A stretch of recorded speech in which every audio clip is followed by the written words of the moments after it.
பட்டவர், இந்திரியங்களுக்கு அப்பாற்பட்டவர், அவரை என்னால் தெரிஞ்சிக்கவே முடியாது அப்படிங்கிற புத்தி வந்துடுத்துனா தெரிஞ்சுனுட்டேன்னு அர்த்தம். அவரை தெரிஞ்சுனுட்டேன்னு சொல்லிட்டு இருக்கானோ இல்லையோ, அவன்லாம் தெரிஞ்சிக்கவே ஆரம்பிக்கலேன்னு அர்த்தம். ஸோ அங்க வேத எதிவான வேத நேத்தி இந்த பிரம்மம் இப்படிப்பட்டதுன்னு தெரிஞ்சிக்க முடியாது, எல்லாத்துக்கும் அப்பாற்பட்டதுன்னு ஒருத்தன் புரிஞ்சுக்கிறானே அவனை தெரிஞ்சுனுட்டான்னு அர்த்தம். பிரம்மத்தை தெரிஞ்சுனுட்டேன்னு ஒருத்தன் சொன்னா பொய் சொல்றான்னு அர்த்தம். என்ன ஹம்சரூபத்தோட பெருமான் அழகா தெரிவித்தார். ஆக மனத்தாலும் வாயாலும் மெய்யாலும் எத்தாலும் தெரிஞ்சுட முடியாது. ஒரே வகை பெருமான் பார்த்து இவனுக்கு நான் தெரியணும்னு அனுகிரகித்தால் அவன் அனுகிரகத்தால தெரிஞ்சுக்கலாமே தவிர இவன் பிரயத்தனப்பட்டு தெரிஞ்சுனோட்டத்துக்கே முடியாது. என்ன பெருமான் தான் உபதேசித்தான். அடுத்த அத்தியாயத்தாலே 14வது அத்தியாயத்தால் பக்தியினுடைய மகத்துவம், ஞான யோகத்தினுடைய ஏற்றத்தை தெரிவிக்கிறான். ஒரு பக்தன் என்னிடத்துல எப்படி இருக்கான்னு தெரியுமா? உத்தவர் அந்த பக்தி யோகத்தோட தான் கண்ணனை விட்டுட்டு போக மாட்டேன்னு சொல்லிட்டு இருக்கார். இப்போ அவர்கிட்டயே பக்தன் எப்படி என்னை விட்டு பிரியவே மாட்டான் தெரியுமோ இப்படின்னு சொல்ல ஆரம்பிச்சிட்டான் கண்ணன். அவர் பார்த்தார், இதை வச்சு தான் கதையே நாம் ஆரம்பித்தோம். பக்தனால் பிரிய முடியாதுன்னுட்டு இத்தனை நாளி கதை சொல்லிட்டு கடைசியில் பக்தன் எப்படி பிரிய மாட்டான்னு எங்கிட்டயே கேட்குறியேன்னா, இருக்கட்டும் உத்தவா, எனக்கு பக்தனை பற்றி சொல்லணும்னு ஆசை, கேட்டுக்கோ. கண்ணன் எதை சொன்னானோ கேட்கறது தான் நமக்கு கடமையே தவிர 7வது அத்தியாயம் 8வது அத்தியாயம் 9வது அத்தியாயம் 3 அத்தியாயத்தில் பக்தி யோகத்தை பற்றி பேசணும். சொல்கிறேன் 7 முடிஞ்சு போச்சு, 8 முடிஞ்சு போச்சு, 9 முடிஞ்சு போச்சு.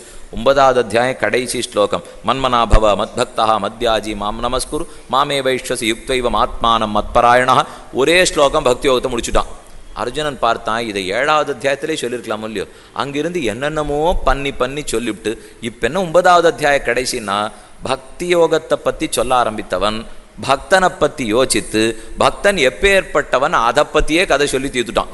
பக்தி எப்படின்னு சொல்ல ஆரம்பித்தவன் பக்தனை பற்றி ஞாபகம் வந்தது. சரி, என் பக்தனுடைய மகாத்மியம் என்னன்னா தன் அடியார்களை பற்றி பேச ஆரம்பிச்சுட்டா கண்ணனுக்கு தலகாலே புரியாது, சொல்லியே தீர்த்துருவர். அதே நிலைமை தான் இந்த அத்தியாயத்திலும் ஏற்பட்டது.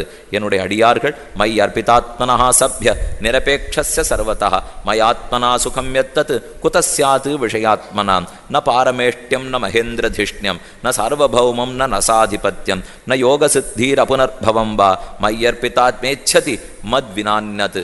என்னை ஒருத்தன் அடைஞ்சு விட்டான்னா அர்ஜுனா, பிரம்மா பதவி கொடுத்தா வாண்டானுடுவன், இந்திரலோகம் கொடுத்தா வாண்டானுடுவன், உலகத்தில் சக்கரவர்த்தி யாருன்னா வாண்டானுடுவன், எந்த பதவியை கொடுத்தாலும் அடுத்துருவன். என் திருவடித்தாமர்கள் மட்டும் ஒருத்தனுக்கு கிடைச்சிடுத்தோ மற்றதெல்லாம் திருணம் புல்லுக்கு சமம். திருணீகிருத விரிஞ்சாதி நிரங்குஷ விபூதையா ராமானுஜ பதாம்போஜ சமாஷேண சாலினா. சுவாமி மணவாழ் மாமனிகள் அழகா தெரிவிக்கிறார், எம்பெருமானாருடைய திருவடித்தாமர்களை பெற்றுவிட்டால் உலகமே துச்சம், மற்றத்தனிய திருணத்துக்கு சமம்னு இருக்கானோ இல்லையோ. விஷயத்தை சொல்லிவிடுறேன். ருக்மிணி தேவிக்கு கல்யாணம் ஆச்சுன்னு பார்க்க போகிறோம். ருக்மிணிக்கும் கண்ணனுக்கும் கல்யாணம் ஆன அப்புறம் நடந்த ஒரு ஊடல் சரித்திரம். 2 பேருக்கும் கோவம் வந்து பேசாமல் இருந்துற அளவுக்கு போடுத்துப்போ. ஊஞ்சலில் உட்கார்ந்துட்டு இருக்கா ருக்மிணி. ஊஞ்சல் சங்கிலியை பிடிச்சின்னு பக்கத்தில் கண்ணன் இருக்கிறான். அப்படியே ஊஞ்சல் ஆடின்னு இருக்கு.